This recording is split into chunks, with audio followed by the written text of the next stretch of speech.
And do you know something that doesn't need to be refrigerated? What?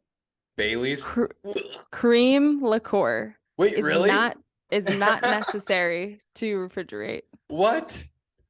How Yep. so? So I knew you'd ask.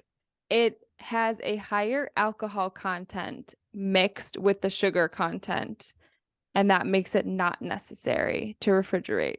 Somehow. I didn't do like the chemical research, whatever. I didn't dive that deep. I'm not going to dive that deep.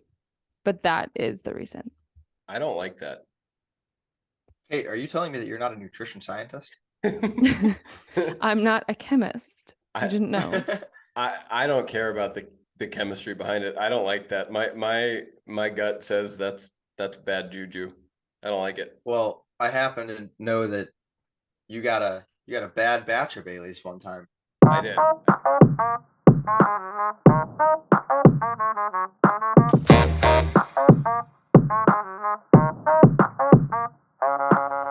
Hello and welcome back to another episode of the Social Drinkers Podcast, where we talk about the art, science, and industry of alcohol.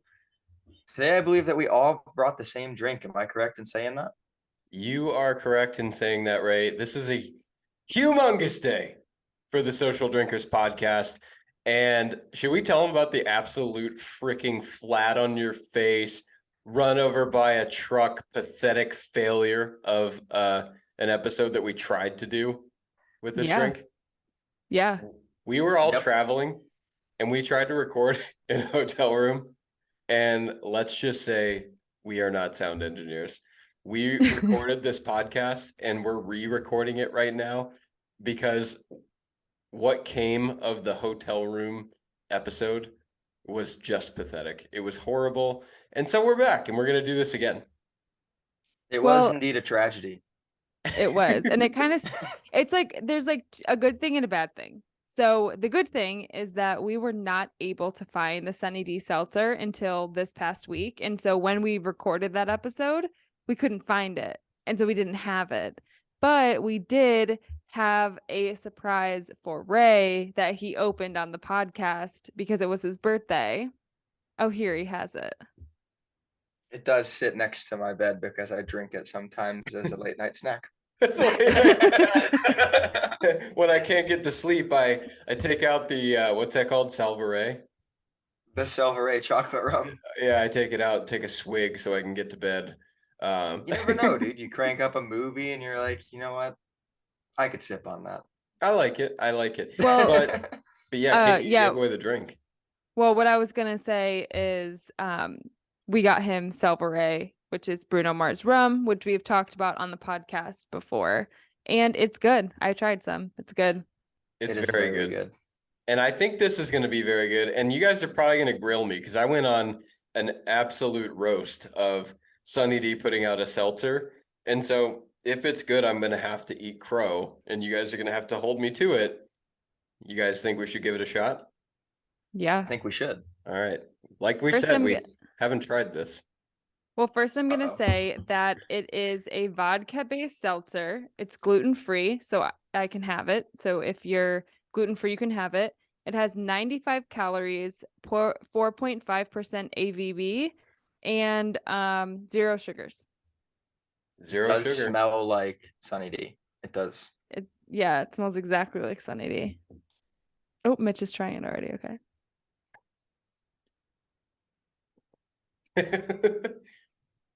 That's good. It's pretty good. It's pretty good. I stand by my, you know what? It doesn't stand out from the crowd enough for them to have warranted a seltzer. Honestly, that's just my opinion. It's pretty good. I would drink it again. But do you guys, I mean, am I off base? Is it so much better than any of the other ones out there? No, but I think that as a business move, they're right on track for what they should be attempting. I mean, breaking into a new market. Think about it. Sunny D probably doesn't get as many sales as it used to. They don't make commercials. Their marketing strategies are kind of garbage, dude. So well, we were at the grocery store the other day and we were like, do they even sell Sunny D anymore? We didn't see it. Didn't see it. I did see it the other day. I was in Akron, Ohio. I was out at the bars and on the sidewalk was a small bottle of Sunny D. So they So do they do sell still it. sell it somewhere. Okay. We didn't see it at Giant Eagle. But when we were buying this, I did say, Ray, you're right. I think it's a great business move. And we talked about this when we talked about the news of it coming out. I think Kate and I agreed that people from 25 to 40 are going to buy the crap out of this. So yeah, it's nostalgic. You know what? I'll drink it on the beach just to remind myself of being a little kid.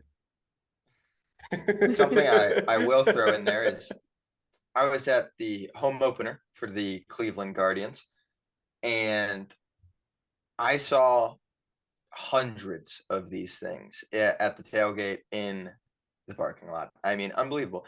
And you know what? Not a single young person was holding one.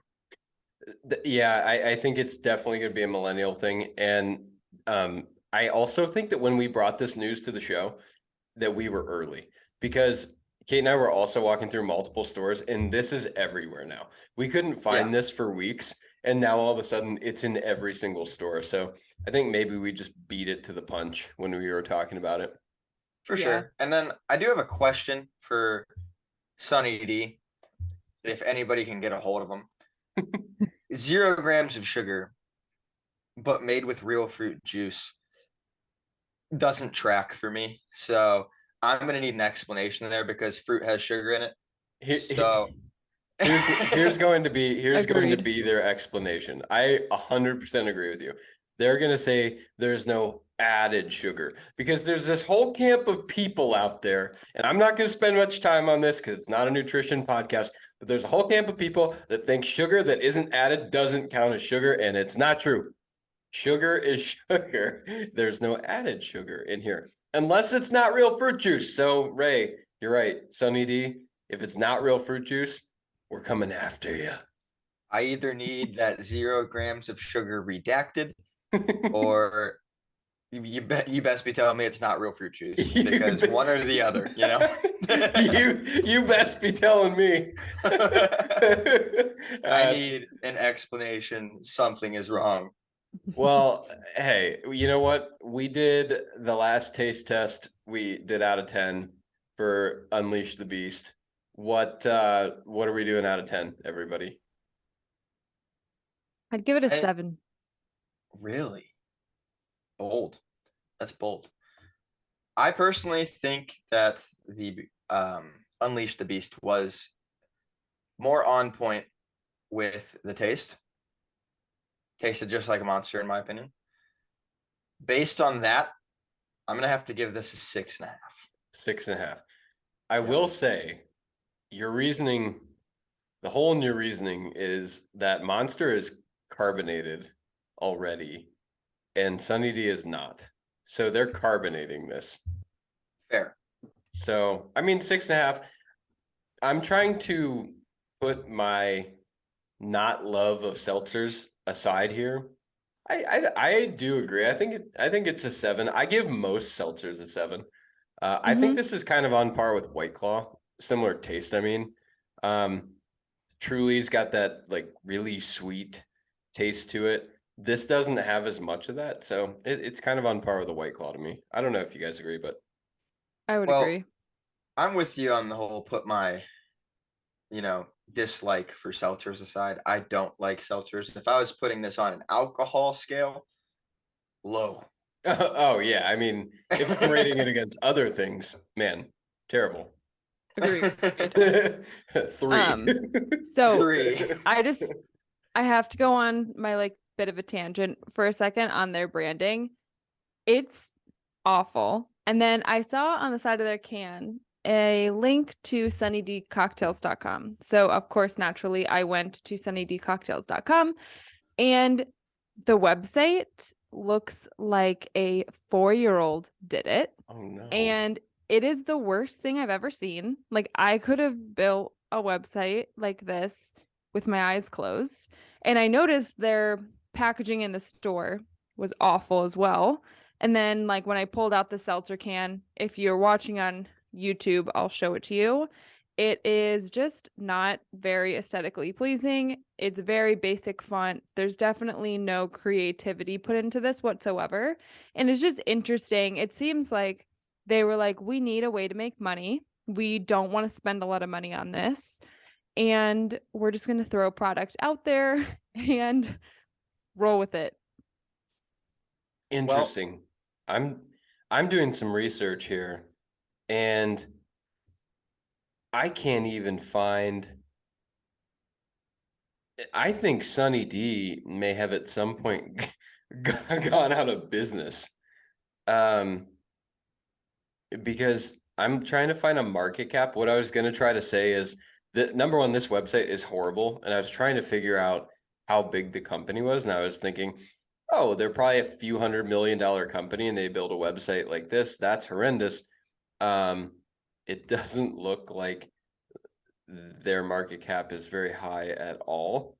And it's just interesting. I think that maybe this will help them. Hopefully this helps them, because it looks like the business is in a bit of a shambly mess right now, according to that website.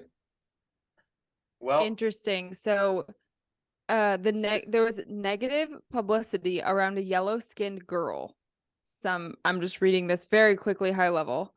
And that led to a huge drop in the drink's popularity, and then sales were halved after that. They rebranded in 2003, again in 2009, with less sugar and more real juice, and it just never fully recovered. So I wonder, we're going on kind of a bit of a tangent here, and I don't want to bore our audience with our love of marketing and business, but it's kind of interesting.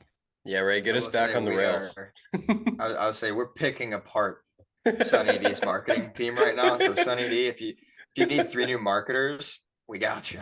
We got you. You guys suck.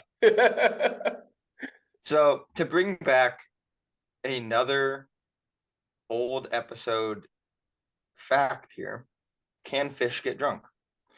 I need opinions. Mitch, do you think a fish can get drunk?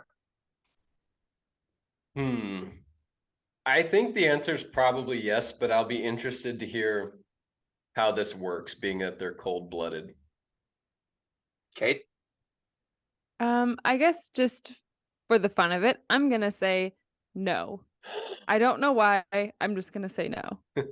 Okay. Well, NYU did a study using zebrafish, which is a common aquarium fish for those of you out there who have fish like me. And so essentially they were dosing these fish with small amounts of alcohol, and they found that it works almost identical to human, where the drunker the fish gets, the drunkest fish leads the pack. Really? And they don't swim as effectively. They don't swim in a straight line. They're all over the place, and they're faster. They're faster. They're faster? Yep. They are Interesting. faster. That is so funny. Dude, I just thought of SUI, swimming under the influence. That's what they're doing. That Bunch is of dangerous. drunkards. Bunch of drunkards. Dude, I would love to be a scientist. You can just study whatever you want as long as you have some weird probable cause. They're like, oh, it's illegal to get a fish drunk in Ohio. I'm going to get funding to test whether that's true or not, that a fish can actually get drunk. And then you get to run some study where you just dose fish with alcohol. That's amazing. The other thing that they noticed, and this is actually pretty funny, I was looking back at my notes here, and when a predator is present, the drunk fish resulted in being bolder and more aggressive. Really? So they behave Yes. exactly like humans under the influence of alcohol. Pretty interesting. That is really interesting. Well, there you have it, folks. That's interesting. I just wonder why the law had to get put into place. Somebody got a fish drunk. Like we said before, like one too many times it happened. We'll get big enough and we'll get an Ohio official on here and say why. I want more than an Ohio official. I want the judge or the state Congress that put this through. It's a law. I want to know why, when, how, who, all the stuff. I want to know What every case detail. brought this? What case brought this to life? Why? Yeah. Speaking of legislation, Kate, you're going to be into this, I think, more than Ray, because you actually talked to me about this. Oh man, we still lived in Nashville, I think, when you started talking to me about this, but I saw proposed legislation that wineries, wine companies might actually start having to put nutrition facts and ingredients on the wine bottles. For those of you out there right now that don't know this, wine makers are not required to disclose any of their ingredients, any of the nutrition facts of their wine. And so you don't necessarily know what is in the wine you're drinking. And we'll go into more of the controversy, why this legislation is being proposed. But Kate, do you remember telling me about this years ago? That's why it caught my eye. Yeah, so I actually heard about this because years ago, and I think it was in like, I was still working at my very first job that I ever had out of college, like 2019, 2018. And there is this podcast. There's this girl named Helen. She owns Helen's Wines in LA, and it sits inside of John and Vinny's. So I'll link her below, but she has a podcast. It's called Wine Face, and she teaches you all about wine. And she taught me that wine distributors don't have to put what is in wine on their labels. They're legally not, don't have to. And so that was interesting to me because I've always tried to eat super clean and I've always tried to really understand what I was putting in my body, and we love wine. But I had no idea that this wine, that people were putting all this crap in this wine. So she sells only organic wines in her store. And so she's done a lot of research about this and stuff.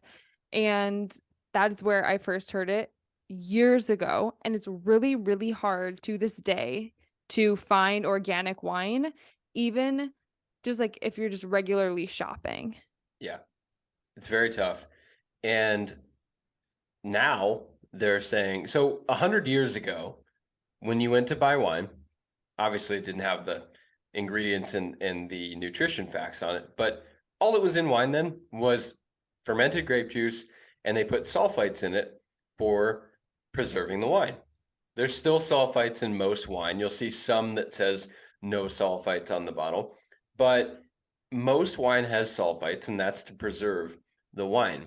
In the 60s, though, they started adding all of these additives to wine to make production cheaper, to make it easier to preserve wine on the shelf longer, all of those kinds of things that they do to all of our food and drinks that we buy in the grocery store to make more money. They don't really care about what goes into our body. They just want to make sure that the bottom dollar is looking good for them. Now there's 60 common additives in most of the wine bottles that we're drinking. And there is a controversy in the industry because things like seltzers, tequila, a lot of these celebrity tequilas are taking over market share from wine. In fact, people under 59 years old, wine consumption is the lowest it's ever been, according to surveys. Since they've started recording the consumption of wine, how much they're selling, what people self-report on consumption, this is the lowest for everyone under the age of 59 that consumption's ever been. And people in the industry are concerned because you have all of these other spirits and drinks that are gaining market share and gaining steam, and they're afraid it's going to take away from wine. And so it's really interesting. I mean, Ray, do you guys drink wine in college? Is that something that you go out and buy, or is it just kind of a thing of the past? We do drink wine. It's not often, it's more of an occasional, like, hey, let's get a bottle of wine and some steaks and let's watch a movie, Nice. And like, that's a good Wednesday. Would you say it's common, or like amongst all, are you guys kind of I know an anomaly, or yeah? I know a lot of people who have like wine night, Okay. So I wouldn't say that we all drink wine often. Yeah. But I would definitely say that we all drink wine. Well, let's be clear too. The wine industry is not in trouble. People aren't not buying wine anymore. It's just that they're concerned, some of the wineries are concerned with the lowering of consumption of younger people. And you've got two different camps, which is interesting too. So you've got this camp that are opposing this legislation. They don't want to put ingredients and nutrition facts on the wine bottles because wine is about celebrating the romance of wine, which I think is crap. Okay. You don't go and buy a food and you don't get to know what's in it because we're celebrating the romance of eating Oreos at night. No, you know what's in it. Okay. But then the other side is very pro this because they want to show off not what's in their wine, but what's not in their wine, which I thought was very interesting. As I looked through this article, they clearly stated, we don't really care about showing what's in it. We want to highlight what's not in it so that younger people who are more health conscious, concerned, like Kate said, about what's going into their body, are going to buy this wine for the simple fact that these additives like Mega Purple, which is a really common one, are not in our wine. So interesting. They say that ingredients, let me make sure I have this correct actually in my notes, because ingredients and nutrition facts are proposed during separate years. So all of this is going through the Alcohol and Tobacco Tax and Trade Bureau, which is referred to as the TTB.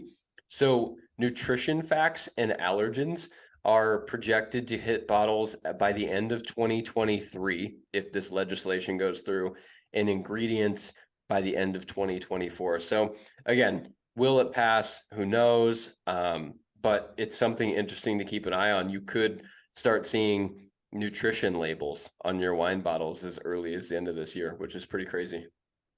Something I would definitely be interested in is there's a wine company called Barefoot. Mhm. They sell about the cheapest wine that you can buy. Yeah. And that's what almost all the college kids I know drink. You know, you go get Sauvignon Blanc, Barefoot bottle, it's like $6.99, dude. Yeah. And you can pick it up at like Sheets. Right. So I would be very curious to see what kind of garbage is in there. Like, well, you may find out soon. And you know what's crazy about wine? We won't spend, well, this is for another episode, but the price of the wine doesn't necessarily reflect the quality of the wine always. Okay. So a lot of times a cheaper bottle of wine might actually be a better wine than a more expensive one. Again, that's another episode that we can do. But it'll be very interesting to see. It'd be hilarious if Barefoot came out and it was a really clean wine, and then a $25 bottle of wine that people commonly buy is just garbage. And you will probably see that in some cases. You know, while we're on the topic, last week I got a bottle of wine, and yeah? I'll shout them out. I have the bottle right over here. Oh, what kind? What do we got? 1,000 Stories. Okay. Zinfandel. Nice. It's a red wine. It's very good. Mm-hmm. I liked it a lot. It's not sweet, so if you want a sweet wine, don't buy it. Okay. But otherwise, it's pretty good. You like it? I do. Awesome. Look for the bison. Okay. Do you know what the price point was? It was on sale for $15. Oh, it's good normally price. $17. Nice. Yeah. Yeah. So you're in a ballpark where it's probably a pretty good wine. It was good. I don't ever recall trying 1,000 Stories, Kate, but no, it doesn't look familiar. yeah. But interesting stuff. I mean, I don't know what you guys brought, but I'm of course pumping in the legislation like some weird lawyer on this show. I just for some reason gravitate to all these alcohol laws, but that was my first area of focus for the week. So I didn't get a chance to like kind of chime in there. You guys were like deep in conversation, but Cameron Diaz and someone by the name Catherine Power co-founded Who What Wear and Merit Beauty. If you guys are into like the millennial Instagram kind of world, and they came together and founded a company called Aveline, and it is literally exactly the issue that you're talking about is what they're solving for. So you can actually go on their website and you can read their ingredients list. They have the nutrition facts of each bottle of wine. They get it tested to see the nutrition facts of each individual bottle and put it on the label as well. And it's all organic grapes and what's it called? Dry farmed, which I haven't done too much research, but that's like one of these buzzwords in the organic wine area is like dry farm wine. Okay. So I didn't realize dry farming was a technique, and I don't know what it is, but dry farm wines, I think, is the originator of this clean wine movement. I think they were the first to become really popular. Yes. And there are 2 podcast episodes that if you are interested in this topic, I would suggest listening to. One is with the founder of Dry Farm Wine on the Skinny Confidential, and I will link it in the show notes. And then the other is with Cameron Diaz on Wine Face, and she talks about Aveline. But I will say, Aveline can be found, Dry Farm wines cannot really be found in commercialized grocery. Aveline can. Oh, And so it's a lot easier to get and it's a lot cheaper. Bottle of red wine from Aveline is $24, okay. which is a pretty decent price for a bottle of good wine. And is Dry Farm a higher price point? Yeah, I believe that you could only order them in like batches, and it was like, don't quote me on this, and I'm not gonna waste the time to look it up. I'll link their website below, but I think it was like 5 bottles for like 150 or 200. Okay. So yeah, it's a higher price point wine. Yeah. But I just want to talk about that because we were on the topic, and I haven't tried Aveline's wines, but I have been on the hunt for it and I would love to try it. I believe that they sell it at Target, but you can order it from their website. So I'll link their website below, but super interesting. And then again, I really recommend listening to those 2 episodes. It's the one on the Skinny Confidential is kind of a hard listen because there is a lot of like legal verbiage used in that episode, while the Cameron Diaz episode is not as much like that. It's kind of watered down a little bit, but still good. Nice. Well, Rand, I didn't mean to cut you off. Sorry. We just got super passionate about our topic of conversation. No, you guys Absolutely. didn't cut me off. I didn't want to cut you off by like butting in. Oh, well, we appreciate that, Caitlin.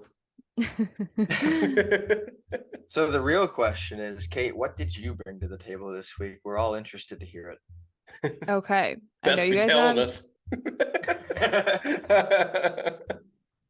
I know you guys are on the edge of your seats. And again, I feel like we keep like bringing nuggets from old episodes into our new episodes, but we kind of hinted at this last time, and it's alcohol that needs to be refrigerated. So Mitch and I did not know this, and we recently learned this way too recently, like a few months ago. We learned that you should be refrigerating your vermouth, and I didn't know that. So commonly vermouth is used in like a martini or a Manhattan. There's sweet vermouth, there's dry vermouth. You use sweet vermouth in a drink like a Manhattan, dry in a martini.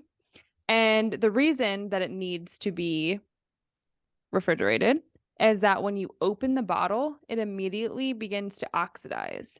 And so refrigerating it slows down that process. And it's because vermouth is fortified wine.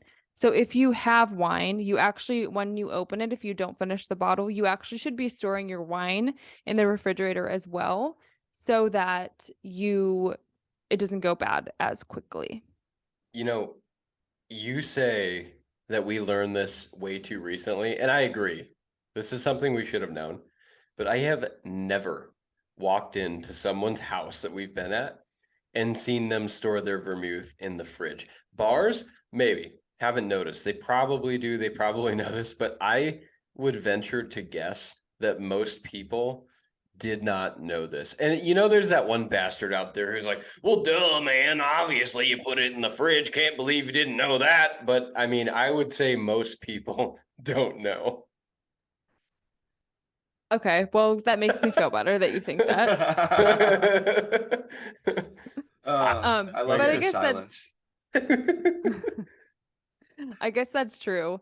And there are a few tips that I have if you have some vermouth and it's going to go bad. And I did not learn these because of just me being smart. I learned these from the Art of Drinking podcast. I'm dropping a lot of podcasts. The Art of Drinking podcast shared this. Uncle Brad shared this on that podcast. So if you first of all, if you're going to buy vermouth and you are not making a million drinks, buy the smallest bottle of vermouth that you can find. Tip number 1. Tip number 2, stick it in the fridge immediately after you open it. Tip number 3, if it's going to go bad and you know it's going to expire, so it should last, I believe, for about a month. And if you're coming up on that month and you still have a good bit of it, he suggests 1, having people over and making them cocktails, because then you can get rid of the vermouth. It doesn't go to waste and you get to have some nice time with your friends. Or 2, making a batch cocktail using the vermouth. So you can make a batch martini, a batch Manhattan, whatever, and you can keep it. And the reason that this makes the vermouth not expire is because mixing it with the alcohol stops that oxidation process. We may have talked about this before, but I'll say it again. I think batch cocktails sound like the most dangerous thing ever. Yeah. I mean, I think that could lead to a serious issue. Dude, I mean, I just foresee a big jug of Manhattan in my refrigerator. And then during the day while I'm working, I sit down for my lunch break and I'm like, you know, it'd be really good? A Manhattan. And I can just right out of the jug, just into a glass. Don't have to put in any effort at all. We have a batched old fashioned from Bullet. Yeah, I guess you literally just add an ice cube and you pour it in there, and we've never had a problem with it. Yeah, I guess you're right. Now that you say that, I forgot about that. I don't know. I foresee Mitch having a batched cocktail in the fridge in a, like a pitcher. And he's like, well, I can't let it like go bad, So like, I'm just going to drink it. And then at 5:00, the end of the day, Mitch is going to get a call and he's going to be arguing with somebody about Arizona's time zone. Because it's stupid. Because it's stupid. Oh my gosh. Well, I like the friends idea, because what an easy invite to get a bunch of people to come. Can you imagine? Hey, do you guys all want to come over so I can make you cocktails? Yeah, free drinks. Are you kidding me? I am there. Easiest way to get people to come to your parties. Yeah. Free alcohol, free booze. Yeah. Duh. So I'm going to run through some of the others that you should be refrigerating. So all of these are fortified wines. You should just be refrigerating your wines. So sherry and port, you should be refrigerating those. Marsala and Madeira should be refrigerated. And then any aperitifs like Lillet, Cocchini Americano, and Campari will need to be refrigerated as well, which we have some Campari sitting on the bar cart behind me, and it is not in the fridge, clearly. I was just about to say, we don't refrigerate any of those, so we need to step our game up around here. Yes. And do you know something that doesn't need to be refrigerated? What? Bailey's? Cream liqueur. Wait, really? Is not necessary to refrigerate. What? How so? Yep. So I knew you'd ask. It has a higher alcohol content mixed with the sugar content, and that makes it not necessary to refrigerate. Somehow, I didn't do like the chemical research, whatever. I didn't dive that deep. I'm not going to dive that deep, but that is the reason. I don't like that. Hey, are you telling me that you're not a nutrition scientist? I'm not a chemist. I didn't know. I don't care about the chemistry behind it. I don't like that. My gut says that's bad juju. I don't like it. Well, I happen to know that you got a bad batch of Baileys one time. I did. I mean, we've talked about them before. The bad Baileys we've discussed, and yeah, it definitely goes bad at some point. I don't know how many years it takes, But it goes bad at some point. But apparently it doesn't need to be refrigerated. So there you go, everybody. All right. Well, I think that's about as much time as we have for you today. So, Kate, do you want to tell them where they can find us? Yeah. If you are watching, you can head over, and you'd rather listen, you can head over to any podcast app and listen to us there. You can find us on Spotify, Apple Podcast, Google Play. If you are listening and you would rather watch, you can head over to YouTube and watch the full podcast episode over there. And then on social media, you can find us on TikTok, on Instagram, on Facebook, whatever your social media platform of choice. And you can find us at We Are Social Drinkers. And then, if you want even more content, we have a weekly newsletter that we put out every Thursday that comes along with the podcast. It's different content from the podcast. So it's called Shots. We'll have it linked below in case you want to subscribe, but essentially it's the email newsletter form of the podcast, but we sprinkle in a little extra for you there, and it's different content. So you get even more knowledge weekly. Kate, you were born for the infomercial life. But wait, there's more. QVC, would you like to hire me? I am available.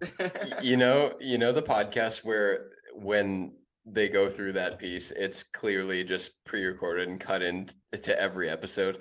It's like, follow us on da-da-da-da-da, da-da-da-da-da, da-da-da-da-da, and if you want more, da-da-da-da-da, da-da-da-da-da. And it sounds way too perfect. It is so hard to go through all those, and you did a great job. Oh, well, thank you. I've had a lot of practice in my days. Yeah, well, In my days. All right, everybody. That's going to be all the time we have for today. Cheers. cheers. Oh, cheers. Bye, guys.